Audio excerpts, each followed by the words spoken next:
I've experienced a lot, and today I'm eager to share my insights on health and the human body and what's truly effective in my life. Remember, I'm not a medical professional, so consider this more as a personal testimony than professional advice.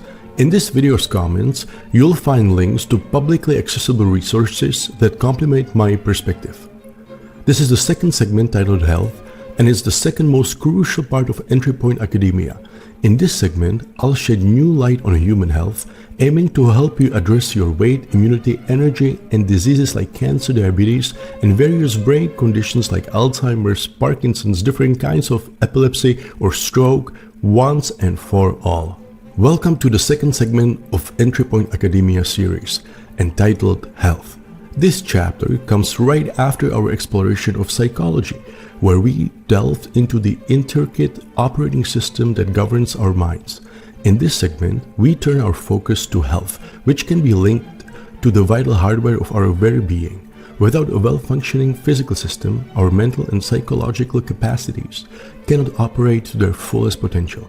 Before I delve deeper into the realm of health and well-being, I would like to set the stage for this presentation.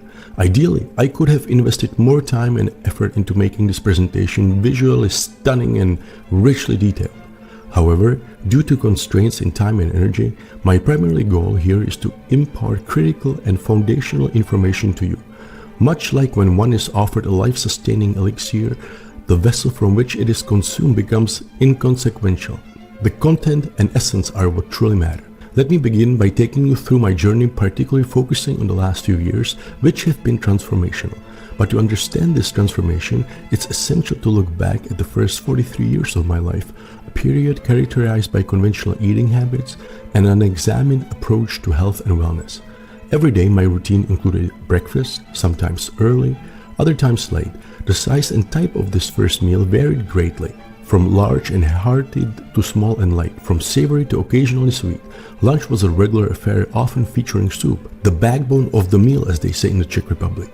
But sometimes I would skip it entirely. When I did indulge, it would often be a substantial meal, sometimes even followed by dessert. Then came dinner, frequently a substantial meal, leading to late-night raids of the fridge, indulging in the pleasure of eating. As time marched on, I began to notice the perils of certain foods, the ones typically labeled as unhealthy, sweets, chips, and similar treats, while tantalizing to the taste buds, were not conducive to health when consumed in large quantities. In contrast, I recognized the benefits of fresh, wholesome foods such as vegetables and fish. I observed that increased physical activity, leading to the burning of more calories, resulted in a reduction of body fat. Despite all this knowledge, and even after following various diets and rules, I struggled to maintain a physical state that I was truly content with. My weight hovered around 130 kilos, and despite receiving compliments about my appearance, I battled with a sense of inner discontent and unease. This pattern of eating gradually led to a decline in my energy levels. Mornings started with a struggle as I woke up feeling lifeless and had to push myself to get out of bed. Heartburn became a constant companion, and sleepless nights were frequent. It became increasingly clear to me that the quality of the food I consumed had a profound impact not just on my physical energy, but also on my immune system. Poor dietary choices led to not just physical discomfort, but also made me more prone to illness and kept me from being in optimal physical condition. This in turn had a cascading effect on the function of my mind and brain. I noticed a stark difference in the way my brain operated depending on whether I consumed healthy or unhealthy foods. Despite the realization, I found it challenging to adhere to a diet that could maintain my mental acuity and overall brain health. Throughout my life, I have been inundated with messages about the importance of health, yet it seemed paradoxical to me how millions of people suffer from conditions like diabetes, and yet this epidemic is not adequately addressed. The same goes for cancer, a disease shrouded in fear and uncertainty, with no clear understanding of its origins or effective ways to combat it. Chemotherapy, to my mind, seems like a medieval approach, and it's disheartening to see a lack of better alternatives. As I continue to observe the effects of my eating habits and the prevalence of diseases like diabetes, Alzheimer's, Parkinson's, and cancers around me, I realize my lack of understanding in this area. Despite the vast sums of money invested in healthcare and the apparent concern for health, I saw a disconnect. People continued to live unhealthy lifestyles, overeating and lacking physical activity, yet they were baffled by their poor health. The turning point came when I realized a fundamental error in my perspective. Viewing life through the lens of a mere 60-80 years, we often forget that our existence, our bodies, are built on a foundational element that is uniform across all humanity, our DNA. This genetic blueprint is not exclusive to our individual lifetimes, but is an accumulation of traits from our ancestors, evolving slowly over millennia. Our Homo sapiens genetic code, rich in history and adaptation, has been around for about 250,000 years. However, the dietary habits we practice today are relatively new in comparison. Carbohydrates and sugars, now staples in our modern diet, only entered our diets about 10,000 years ago with the advent of agriculture. This shift in eating habits was a dramatic departure from the millennia of evolution and adaptation our ancestors underwent. Our genetic code is a legacy predating our existence, stretching back tens of millions, even hundreds of millions of years. During this vast expanse of time, the last 500 million years to be precise, since our predecessors emerged from the primordial seas, evolution has been a gradual methodical process. All animals, including humans, share this common evolutionary journey requiring basic elements for survival: breathing oxygen, needing water, and consuming nutrients.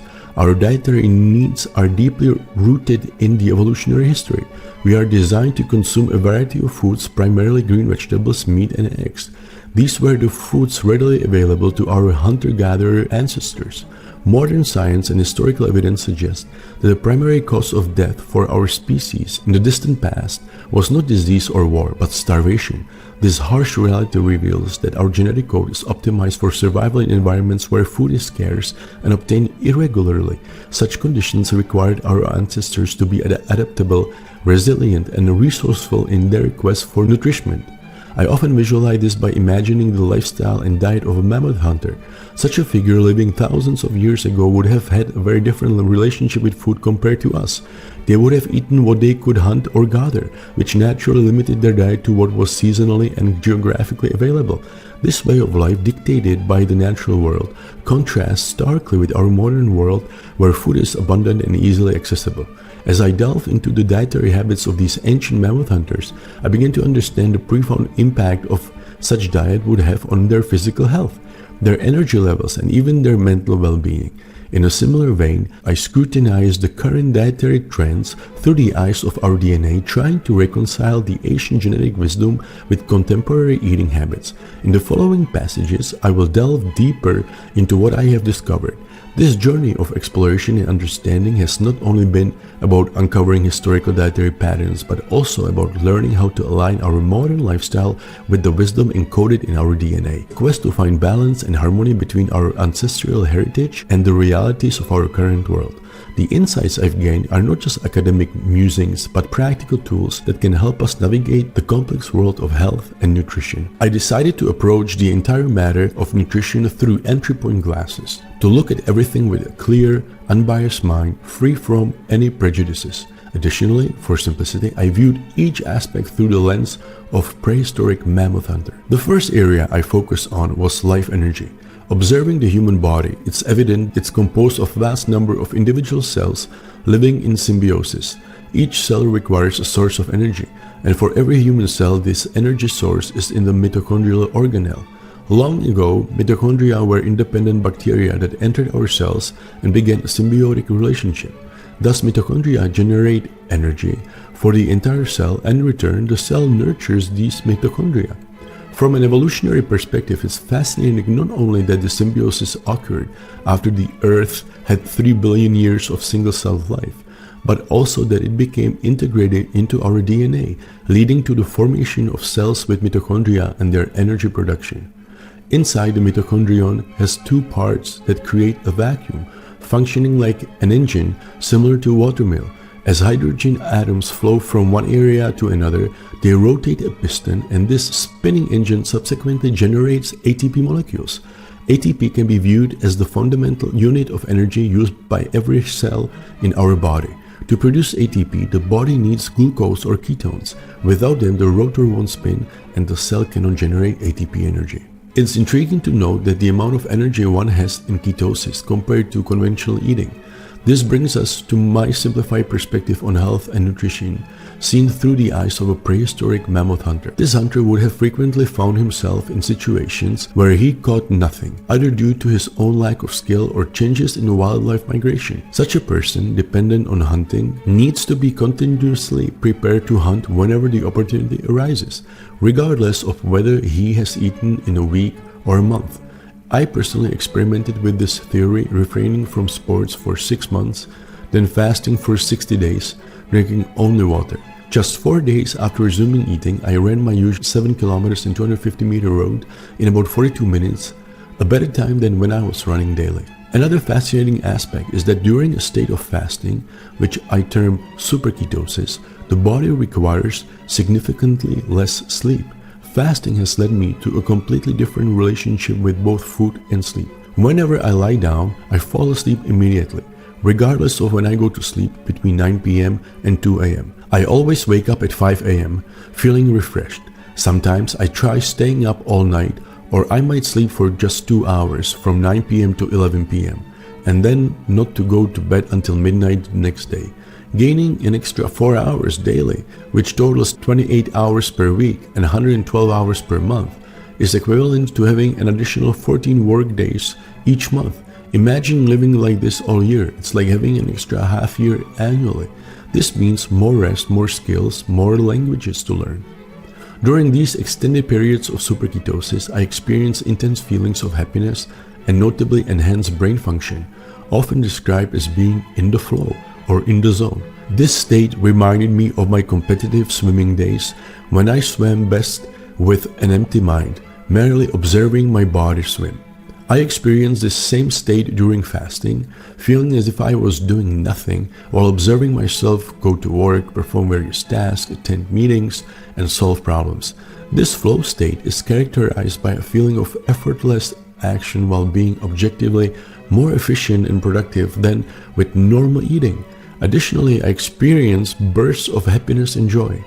I discussed these feelings of happiness with a knowledgeable doctor who explained that such emotions are typical signs of the body being in a state of ketosis. This discussion prompted me to delve deeper into the topic, leading me to research brain scans and different levels of ketosis.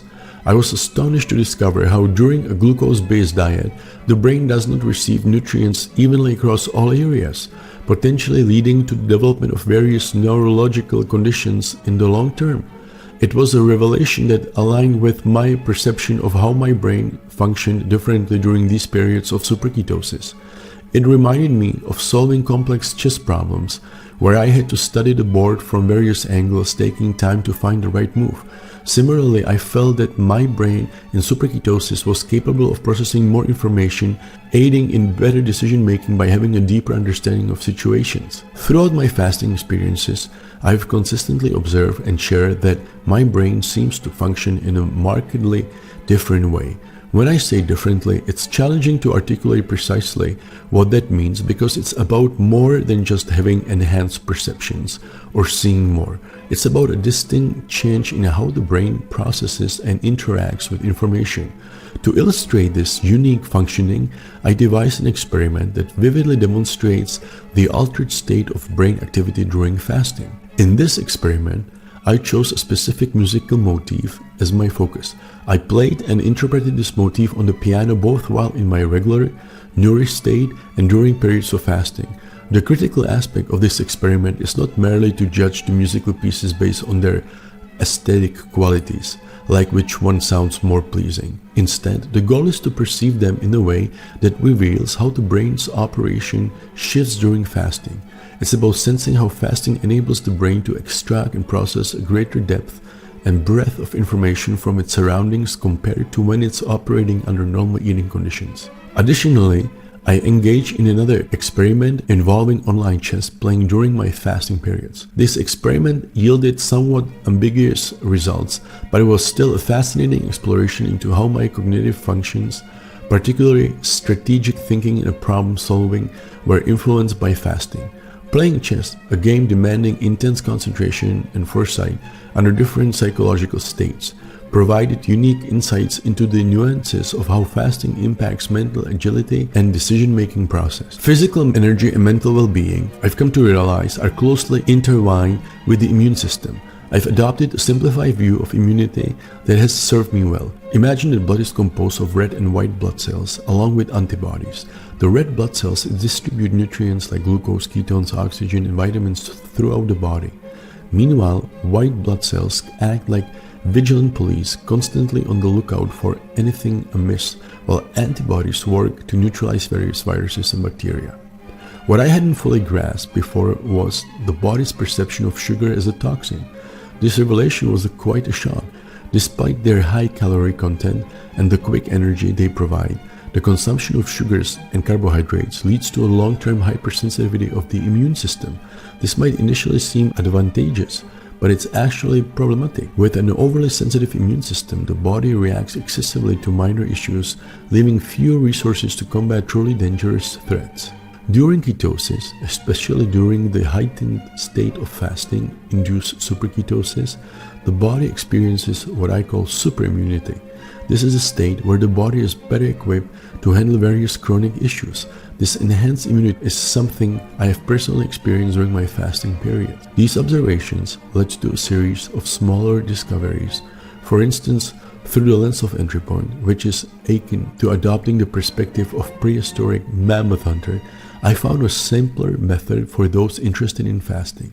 By adhering to a carbohydrate-free diet for 14 days before starting the fast, the transition from ketosis to fasting becomes much smoother for the body than shifting from a glucose-based diet. This aligns with the likely metabolic state of prehistoric humans who were perpetually in ketosis, ready to digest green vegetables, eggs, or meat, and also to efficiently utilize their fat reserves when needed. Therefore, I always conclude my fast with a grand keto feast, starting with foods like bacon and eggs from day one. This practice isn't just a personal preference, but it's grounded in the Entrypoint perspective.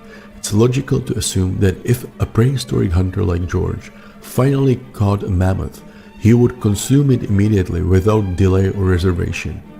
At the end of my fast, I usually undergo blood tests, as do many who follow my fasting journey. The results consistently show that being in a state of superketosis is highly beneficial for the body.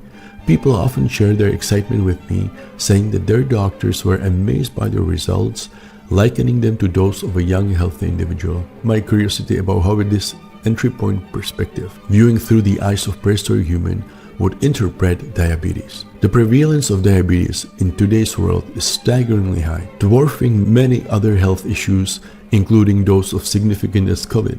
What's more concerning is the prevailing perception of diabetes not as a disease in its own right, but rather as a manageable defect. Understanding diabetes starts with the basics of how cell processes glucose. Unlike ketones, cells do not naturally accept glucose. They require a key to unlock this process, and that key is insulin. When we consume carbohydrates, sugars, our pancreas begins to produce insulin, which then facilitates the entry of glucose into the cells. There are two primary types of diabetes.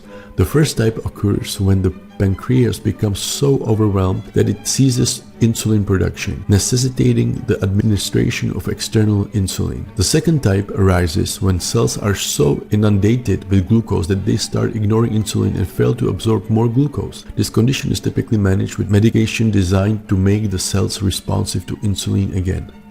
From this understanding, and through the lens of Entrypoint optics, viewing the body from the perspective of our prehistoric ancestors, it becomes apparent that our bodies are not designed for the long-term processing of glucose, especially not at the frequency of 6 times a day. Consider too insulin's secondary function, initiating the storage process and converting unprocessed sugar into fat reserves. Imagine the impact of superketosis on diabetes. If this topic intrigues you, watch my video dedicated to diabetes. The potential savings in financial resources and human potential are immense if diabetes were understood and addressed as I described.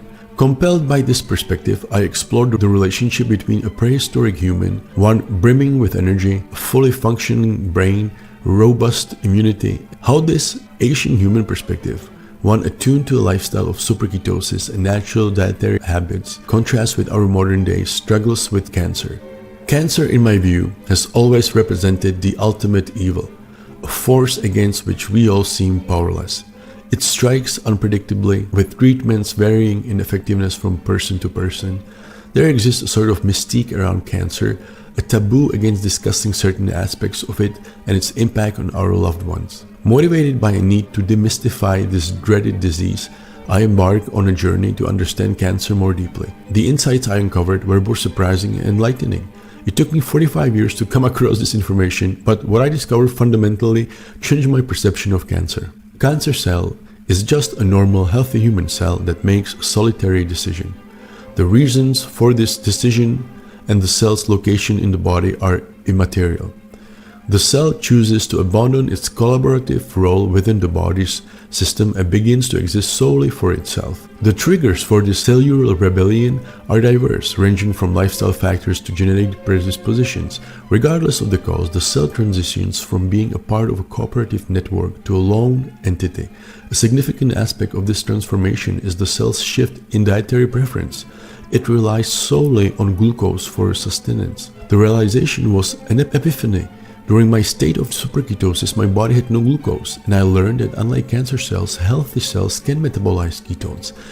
This led me to hypothesize that superketosis could potentially act as a cleansing process, starving the cancer cells while leaving healthy cells unaffected. This hypothesis seemed so groundbreaking that I initially struggled to believe it wasn't more widely recognized. To explore this further, I engaged with Dr. Jocelyn Tan, a world-renowned oncologist. In an insightful conversation, she corroborated my findings, adding depth to my understanding.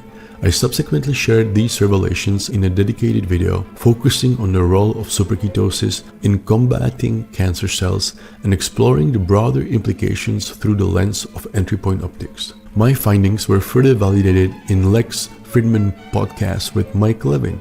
He described cancer in a strikingly similar manner, emphasizing the role of electric fields in cell grouping. According to his research, when a cell exits the electric field, it becomes cancerous.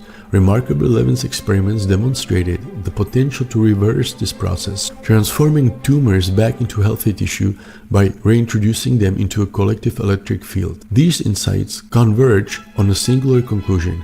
Our bodies and DNA are inherently designed for a carbohydrate-free diet, rich in green vegetables and proteins, consumed sporadically and irregularly, maintaining the body in a state of superketosis. It appears can have profoundly beneficial effects. This understanding not only reshapes our approach to diseases like cancer, but also opens new avenues for dietary and lifestyle modifications that align with our genetic blueprint. This newfound approach and lifestyle went hand in hand with an extraordinary sense of mental well-being. Everything felt manageable, problems seemed to resolve themselves, and life was enjoyable in a way I hadn't experienced before. This state of mind had a profound effect on various aspects of my health, from my immune system to my dental health and even my blood counts. The period of superketosis brought a sense of contentment alongside a tangible sense of my body's gradual healing and rejuvenation. When I applied the Entrypoint perspective to diabetes, the clarity was striking. It appeared to me as an unmistakably solvable problem, which left me wondering why diabetes remains such a widespread issue in modern society. Similarly, for most of my life, I had heard about the daunting and mysterious nature of cancer. It was a source of fear, terrible and intractable.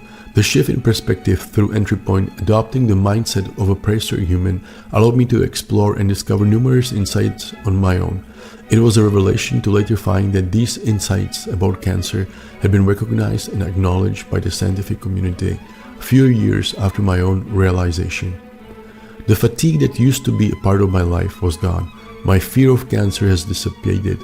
I gained the confidence that my brain would maintain its top functionality into my later years. The challenge then became how to integrate these insights and practices into the rhythm of 21st century life. To date, I have undertaken 12 water fasts, totaling 524 days of fasting since August 2019. While fasting has its benefits, it is undoubtedly challenging. This led me to conceive a new concept to harness the benefits of fasting without the need to undergo the extreme process. I named this concept Entrypoint Lifestyle, a framework I plan to live by. The Entrypoint Lifestyle will, in the future, detail how to implement each segment of Entrypoint Academia into one's life. In this context, I will describe how I plan to apply the health segment in my daily lifestyle. My new routine will revolve around two distinct days, Day A and Day B. On Day A, my diet excludes carbohydrates and sugars, focusing instead on green vegetables, meat, and eggs, complemented by water, coffee, and tea. On Day B, I abstain from all food, sustaining myself only with water, coffee, and tea.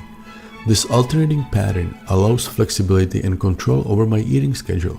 For example, if I have a social event on a Thursday, I can adjust my eating plan accordingly for the week to accommodate it. The guiding principle of this lifestyle is simplicity, always viewing my dietary choices through the lens of prehistoric mammoth hunter. In the next segment of the Entrypoint Academia series, I will delve into the realm of self-education. With a balanced mind from segment 1, psychology, and a body kept in peak condition, it's time to maximize the use of our shell. The upcoming segment will explore effective learning strategies allowing for rapid and efficient acquisition of new knowledge and skills.